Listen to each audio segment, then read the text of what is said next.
Jorge Carmona, él es defensor de derechos humanos, especialmente de la población que está en las cárceles, en las penitenciarías del país. Jorge Carmona, bienvenido a Clickcracia, el poder de la información a un clic.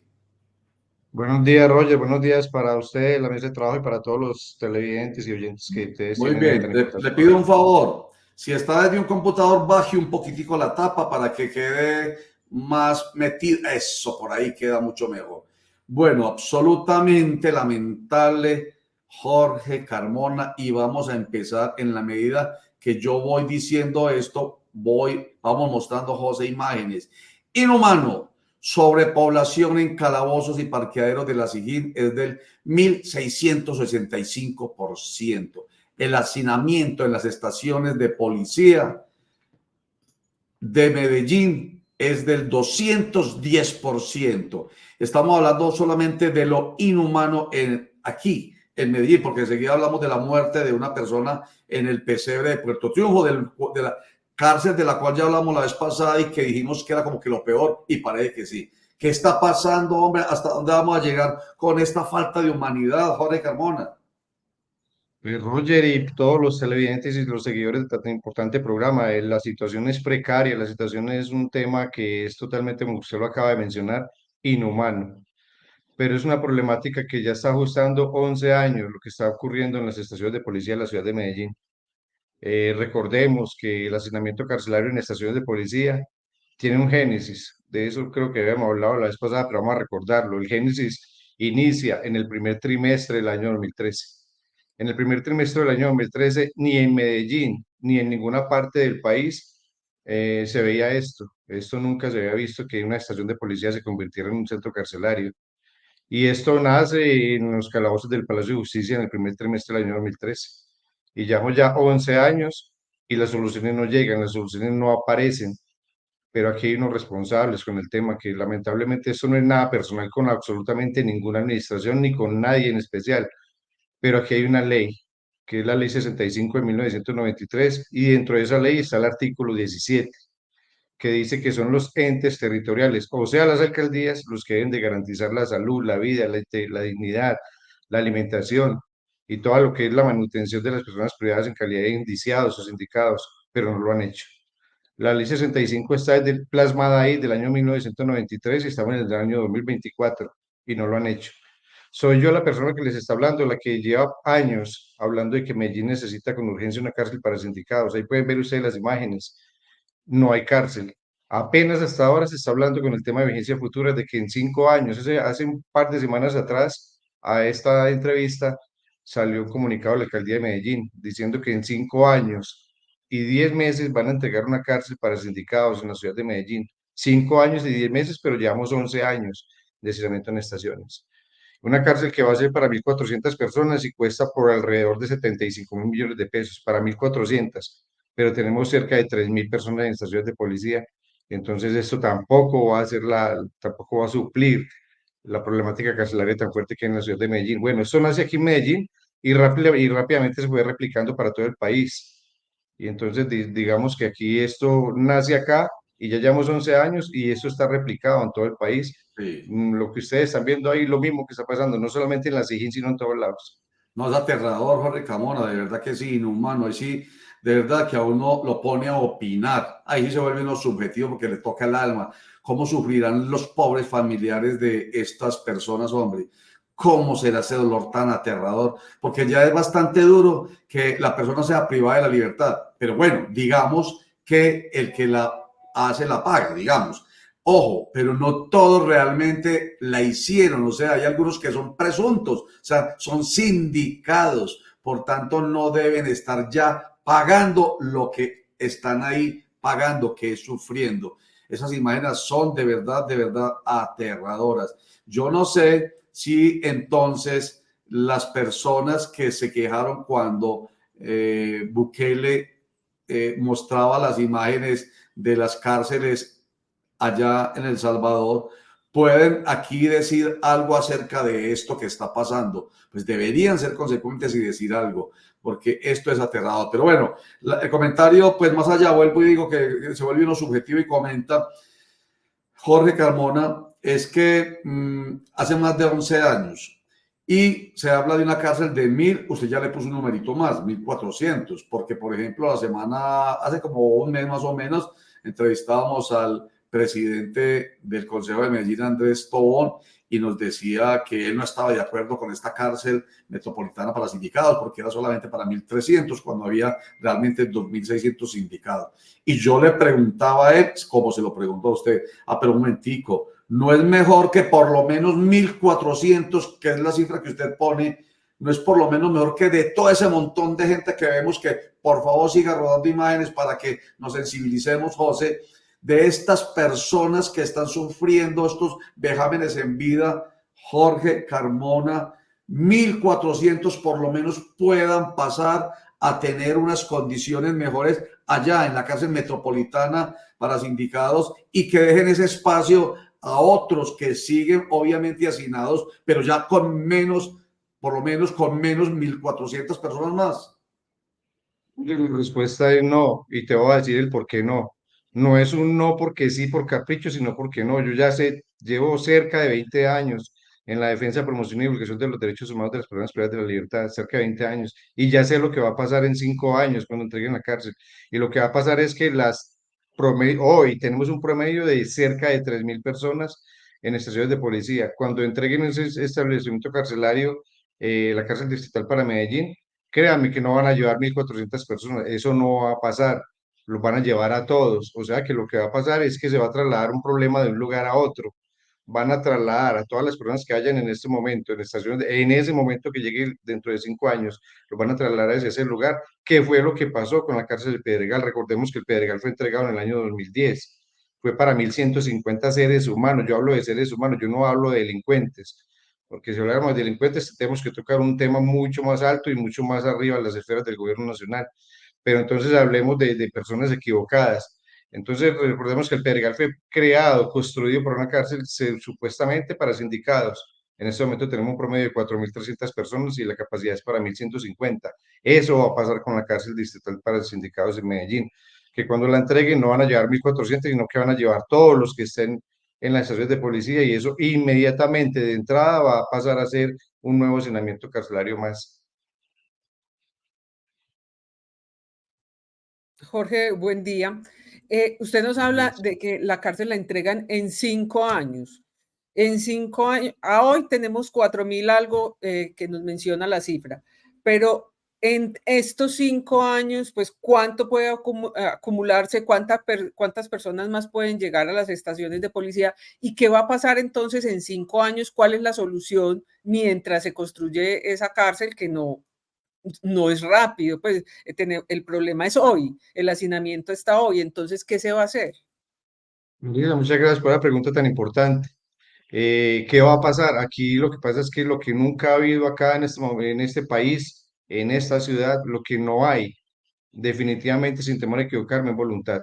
Aquí se pronuncia la Corte Constitucional en el año 2000, a través de la sentencia T-153 del 98, en el año 1998, se pronuncia la Corte y habla del estado de cosas inconstitucional. Estamos hablando de cerca de 27 años atrás. Y créanme que hoy estamos peor que en 1998. Entonces aquí lo que no hay es voluntad. Aquí lo único que podría subsanar el tema de para que esto mejore es que empiecen a generar otras políticas distintas desde las administraciones. Aquí cuando uno entra a esos lugares, cuando uno entra a esos sitios, lo que encuentra son la juventud antioqueña. Tenemos cerca del 64% de la población privada de la libertad en el departamento de Antioquia, que son muchachos entre los 18 y 32 años de edad. ¿Qué significa esto? La juventud de Antioquia está en los centros carcelarios. Pero cuando uno empieza a hacer un trabajo y empieza uno a indagar qué está pasando, cuando uno entra y conoce la problemática de primera mano, lo que uno encuentra ya es que le dicen a uno, es que esta no da espera, y le señalan a uno el abdomen, el estómago. Y es que en realidad la gente dice, la mayoría, y no estoy justificando el delito porque yo no lo hago. Yo siempre he dicho que todo el que cometa un delito tiene que ir a un centro carcelario y tiene que darle cuenta a la justicia colombiana, pero la mayoría de estas personas terminan allá porque no hay empleo. Les voy a poner rápidamente un ejemplo.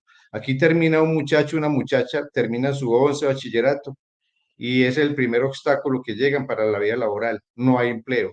y la gente que va a llevar una hoja de vida, lo primero que le preguntan es de parte de qué político viene, de parte de qué partido político viene, de parte de qué concejal viene, para poder tener un empleo, y si no, no hay empleo. ¿Dónde terminan? En las 454 bandas delincuenciales que tiene la ciudad de Medellín. Entonces tenemos que empezar a hablar que si quieren mejorar el tema de la criminalidad, generen empleo, porque no hay empleo. Reempleo, recreación, deporte, cultura para la juventud. Esto es algo que deben de hacer las administraciones, pero que no lo están haciendo porque todo lo politizaron. Jorge, buen día, cordial saludo. No quería dejar pasar la oportunidad de que nos acompañara en Clicracia para hablar sobre un tema puntual y es el tema de la cárcel de Puerto Triunfo. Ayer otra persona muerta, al parecer por negligencia, venía siendo atendida médicamente y parece que no, como que esa atención no fue lo suficiente y se murió. ¿Usted qué sabe de esa cárcel? El Triunfo es un establecimiento carcelario que lo he venido manifestando en diferentes en espacios donde he ido, y es que hace mucho rato debió haber sido intervenido, no lo han intervenido. Puerto Triunfo es un establecimiento que tiene, es atípico y particular. Empecemos por hablar de las cosas atípicas. Es la única cárcel de Colombia, de los 138 establecimientos que tiene Colombia, que no tiene agua potable. Empecemos por ahí. Entonces, allá el agua que llega es agua con pantano, y fuera de eso se la racionan. Allá un interno le permiten un baldadito, digo un baldadito porque no es un baldadote, es un baldado normal, pequeño, de agua por la mañana y uno por la tarde, y con eso por interno, y estamos hablando de 1.700 internos aproximadamente. Agua con pantano. ¿Para qué es esa agua? Para que ellos la puedan beber, que por eso aquí hay tantas enfermedades en ese establecimiento, para las baterías sanitarias, para bañarse. Se tienen que bañar dentro de los calabozos, son calabozos totalmente asignados, y entonces empezamos por ahí, no hay agua. Pero entonces también sigue el otro problema, no hay alimentación, la alimentación allá es pésima, es carente, no hay atención inmediata en salud. Hace 5 meses tuvieron que trasladar más de 80 personas de Puerto Triunfo para Pedregal, y de Pedregal llevar esa misma cantidad de personas para Puerto Triunfo. Ahí fue donde se fue este muchacho que murió ayer, que se llama Steven Amaya. Esa persona lo sacaron de Pedregal bien, y ya ayer salió muerto ese establecimiento, porque ahí hay serios problemas de salud. Hay un poco de enfermedades, entre ellas está la tuberculosis, enfermedades severas de nutrición, y es un establecimiento en el cual también hay una corrupción rampante. Y por eso me manifiesto que ese establecimiento debería ser intervenido hace mucho rato, no lo han hecho. Es un establecimiento que lamentablemente hoy es conocido y denominado por los mismos privados de la libertad y las familias como la cárcel de la muerte y la cárcel de castigo en el departamento de Antioquia. Es una de las peores cárceles que tiene el departamento de Antioquia, pero que le hace falta algo que no hay, que se llama humanidad.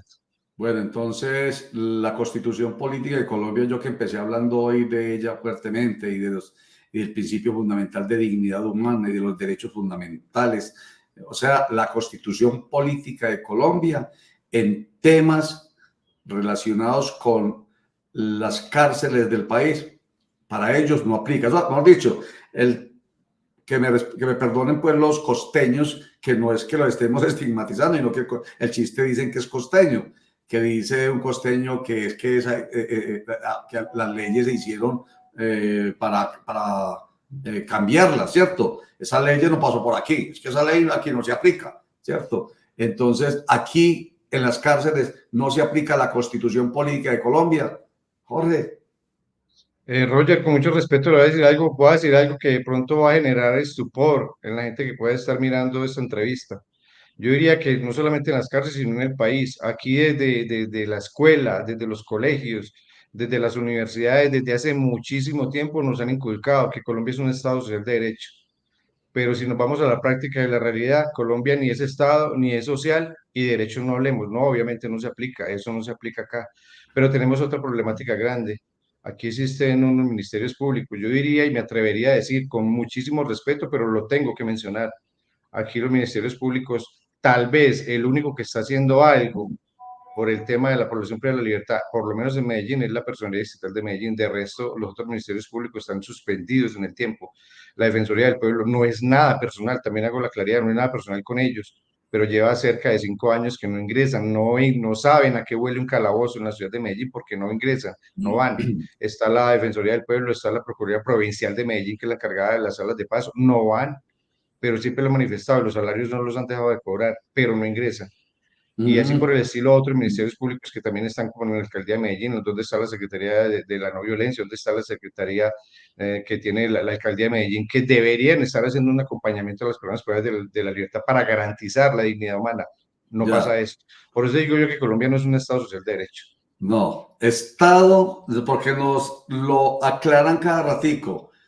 Constitución de 1886, Colombia, Estado de Derecho. Constitución de 1991, se empieza a hablar de las garantías fundamentales y los derechos de la gente. Entonces, Estado social y democrático de derecho, y dice social, que porque el ser humano es primero en nuestra Constitución política de Colombia y en nuestro país. Voy a aprovechar que está con nosotros ahí ya, esperando para la próxima entrevista, a David Suárez Tamayo. Él es profesor de la Facultad de Derecho de AFIT y es especialista en Derecho Público. Para aprovechar antes de despedir a Jorge Carmona y preguntarle, profesor, haga de cuenta que yo soy el alumno, profesor David, lo mismo que le pregunté a Jorge Carmona, dándole la bienvenida y agradeciéndole que esté con nosotros. Profesor David, esa Constitución política de Colombia que yo mantengo por aquí para estar cada ratico sacando, voy a mover un poquitico para que no piense que es mentira, así como usted lo mantiene allá, yo también lo mantengo aquí,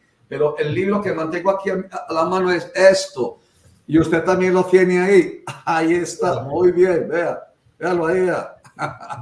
Profesor, esto que tenemos en la mano y que supuestamente nos orienta en nuestra actividad porque es el mandato norma de normas, ¿esto realmente es letra muerta o qué en este país? Roger, con los buenos días para ti, para Javier, para Marixa y para tu invitado Jorge. Esa ha sido una discusión eterna entre la Constitución escrita y la Constitución real. Cuando estábamos en la Constitución del 86, mucha gente decía que era un canto a la bandera, que era un libro de poesías, y con la del 91, pues supuestamente hay un cambio porque se convierte con un mandato ya más normativo, más vinculante.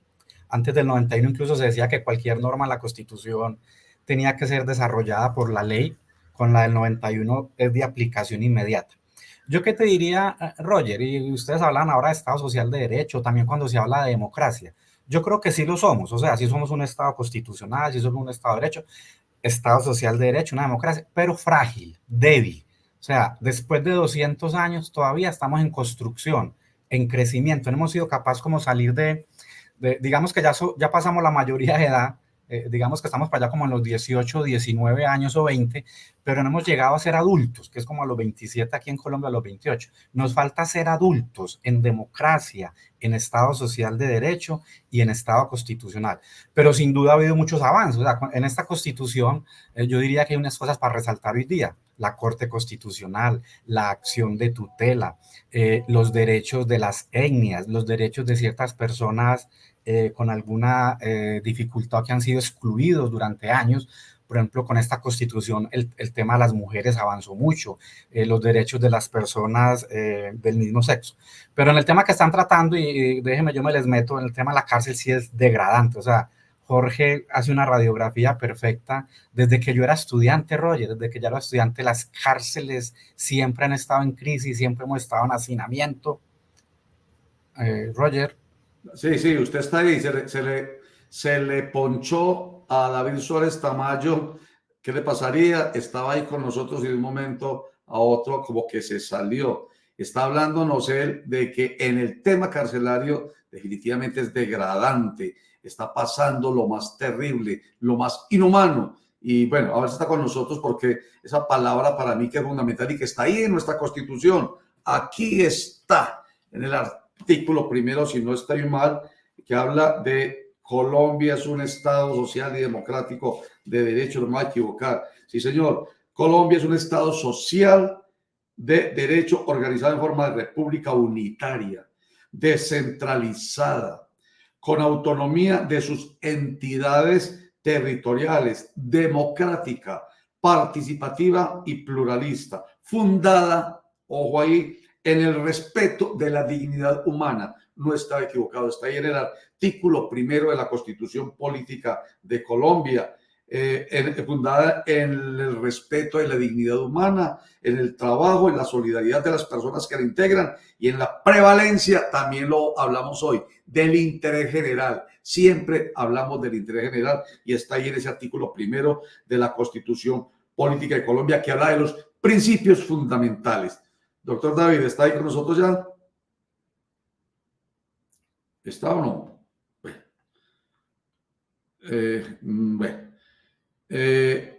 No ha vuelto, listo. Entonces, enseguida volvemos con el doctor David.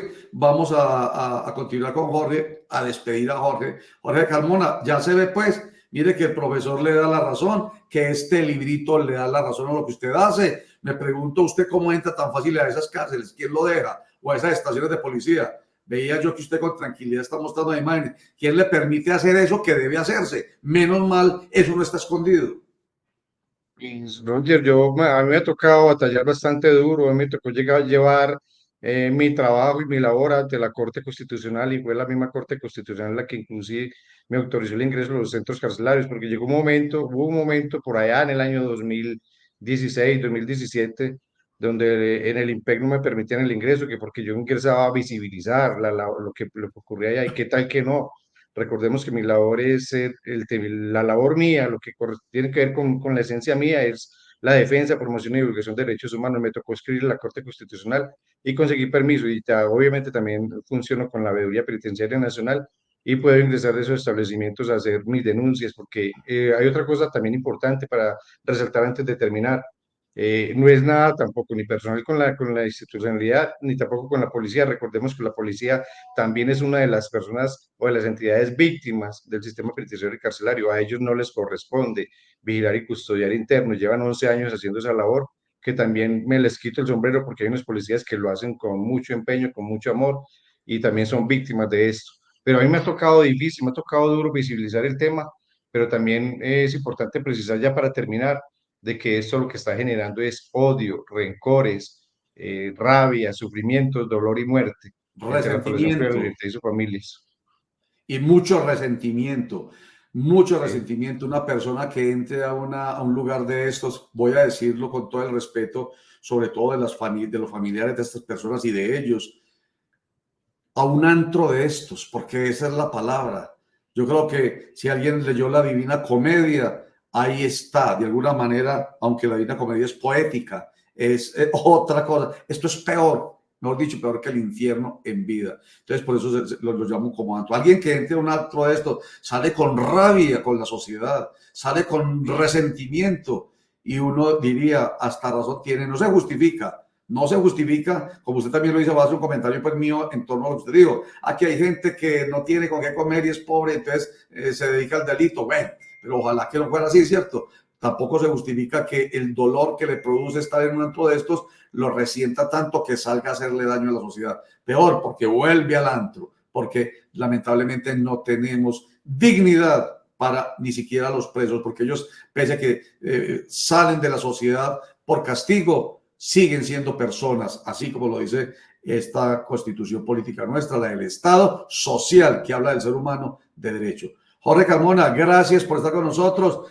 Estamos atentos, nos sigue contando, por favor, y nos alegra mucho que usted pueda mostrar lo que lamentablemente la gente cree que no existe, pero existe. Gracias. Permítame lo último para despedirme. Lo último es que sería muy bueno para las personas privadas de la libertad, para las familias, para el país, para la ciudad, para el departamento, que ustedes como medios de comunicación le hicieran una pregunta al alcalde de Medellín, ya que él ni siquiera es capaz de atenderlo a uno. Le he mandado muchas solicitudes para que reciba, pero definitivamente por hacer mi labor, pues no me reciben. Pero la pregunta es la siguiente.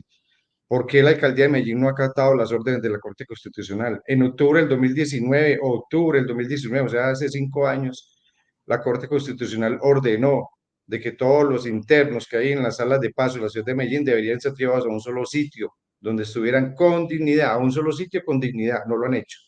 Mientras que se construía la cárcel distrital para sindicados, que le dieron 3 años y ya van 5, tampoco hay cárcel. Pero entonces, ¿por qué no acatan las órdenes? ¿Por qué no acatan el artículo 17, la ley 65? Esa ley 65, ese artículo 17, dice que son los entes territoriales los que deben de garantizar toda la manutención de los cuidados de la libertad, pero no lo hacen. Esa respuesta la tendría que dar el alcalde de Medellín. no yo, pero bueno, eso está pasando y sigo insistiendo. Estado social de derecho para el tema penitenciario y carcelario no existe. Eso es un mito. Y muchas gracias a ustedes por estar tan pendientes de estas grandes problemáticas sociales y carcelarias, Roger, y toda la mesa de trabajo. No, señor, ni más faltara. ¿Qué tal, pues? No seríamos nosotros quienes tuviéramos autoridad moral para estar hablando todos los días de esto y de dignidad humana, que todos los días hablamos de esto precisamente para que la gente entienda. Eso es lo que queremos. Información y opinión, por supuesto, aquí hay opiniones. Análisis con ustedes, con nuestro invitado, el profesor David Suárez, que lamentablemente tiene problemas técnicos, para interpretar, para orientar y para ayudar a entender lo que pasa en nuestra sociedad. Entonces, esa es nuestra obligación y nos sentimos muy contentos de hacerlo. Lástima que haya que hacerlo. ¿Por qué me refiero? ¿A qué me refiero? A que si no hubiese esos vejámenes que usted nos muestra, pues no estaríamos hablando de esto. Pero menos mal, ahí está lo paradójico. Podemos hablar y hacer visible esos vejámenes, esa violación de derechos, esa violación de principios como el de la dignidad humana. Jorge Carmona, defensor de derechos humanos y especialmente de los derechos de quienes están privados de la libertad. Gracias por estar con nosotros. Mucha suerte. Gracias a usted y saludos especial al profesor. Dios lo bendiga. Chao. Bueno, muchas gracias. Bueno, el profesor David Suárez Tamayo como que está volviendo a entrar, me dice él, y me dirá José si está con nosotros, pero mientras tanto, bueno, lo podemos ponchar con una foto mientras tanto. ¿Qué hacemos o no? Lo importante es tener los conceptos de David Suárez Tamayo, que son muy importantes. Javier. Pero antes de que llegue el profesor David Suárez, ¿sabe qué me llama mucho la atención de toda esta denuncia que hace Jorge Carmona Roger? Y es la actuación del Ministerio Público. Recordemos que el Ministerio Público está conformado por la Procuraduría General de la Nación, la Defensoría del Pueblo y las personerías distritales y municipales. Y que solo, por ejemplo, en Medellín, la personería de Medellín sea la que se persona en este caso, me parece lamentable. ¿Dónde está entonces el papel de la Defensoría y de la Procuraduría? ¿Será que entonces están haciendo más política que gestión? Porque lo que nos muestra Jorge Carmona en estos videos es totalmente inhumano. O sea, es un vestigio de una barbarie silenciosa que sufren miles y miles de personas. Ellos obviamente tienen que pagarle una deuda a la sociedad, pero no en esas condiciones, don Roger. Por supuesto, en eso hemos sido muy insistentes y aunque se repita y se repita, hagámoslo. Están pagando una deuda, se separan de la sociedad, por supuesto. ¿Cómo? Intramuralmente, los llevan a una cárcel, se les quitan derechos civiles, listo. Eso hace parte de nuestro sistema penitenciario y carcelario, pero no dejan de ser seres humanos, no dejan de ser personas y no dejan de ser objeto de eso que tanto hablamos aquí. Y no pierden derechos fundamentales humana que es tan importante. ¿Qué dice? Y no pierden derechos fundamentales tan importantes como la vida, la dignidad, el libre desarrollo de la personalidad. Esos derechos son inalienables, son del ser humano y por consiguiente tienen que preservarse y garantizarse en todo momento. Así es, así es. Por eso pierden derechos, algunos derechos civiles, no pueden votar, por ejemplo, listo, no pueden votar, pero no pueden, ojo, perder lo que dice en este librito, que me gustó mucho lo que dijo, claro, es que a veces uno se desanima, lo que dijo el profesor David Suárez al instante. Lo que pasa es que estamos muy jóvenes, falta todavía un poco de crecimiento y de maduración, pero digamos que estamos en proceso de hacer cumplir lo que aquí dice, que es que para muchos será una bobada, a muchos dirán, y es un libro ahí, y eso que tiene que ver, y cuando uno le habla, hasta algunos abogados que uno conoce, dicen ustedes, ¿para qué hablan tanto del tema de la Constitución? Hombre, ¿por qué? Porque aquí está lo que a uno le debe garantizar el Estado, lo que a uno le debe respetar el Estado, lo que el Estado debe defender en favor de cómo empieza precisamente el libro, en un libro que no es cualquiera, en ese artículo primero, en el que dice todo lo que nosotros debemos tener en cuenta. Colombia es un Estado social de derecho. Esa palabra social es muy importante porque habla del ser humano, primero. En forma de república unitaria, cuando hablamos tanto de ese tema de que Antioquia quiere ser federal, que entonces debemos independizarnos, habría que cambiar la constitución porque dice que Colombia es una república unitaria, descentralizada, eso sí que es bien importante. Cuando, por ejemplo, el gobernador de Antioquia habla de autonomía fiscal, que porque toda la plata se va para el centro del país y no se devuelve, entonces que de pronto hay que buscar que esa descentralización se materialice más incluso con los recursos, con autonomía de sus entidades territoriales, hay respeto de las alcaldías y las gobernaciones, democrática, bien importante, tanto que peleamos y molestamos con el tema de por qué está hoy el presidente de la República ejerciendo, siendo de izquierda, siendo guerrillero, porque nuestra república es democrática y la democracia permitió eso. Participativa, porque precisamente la gente participó y no solamente participa en la elección, sino que puede participar en la revocatoria del mandato de un gobernador o un alcalde. Están a tiempo en este nuevo gobierno, en este nuevo periodo, si no participan. Pluralista, todos, absolutamente todos. Y quiero llegar a lo que quiero y no quiero leer más para no cansarlos, pero espero que tampoco se vuelva esto inane. Fundada en el respeto de la dignidad humana, de lo que hemos venido hablando tanto aquí. Eso es un principio fundamental.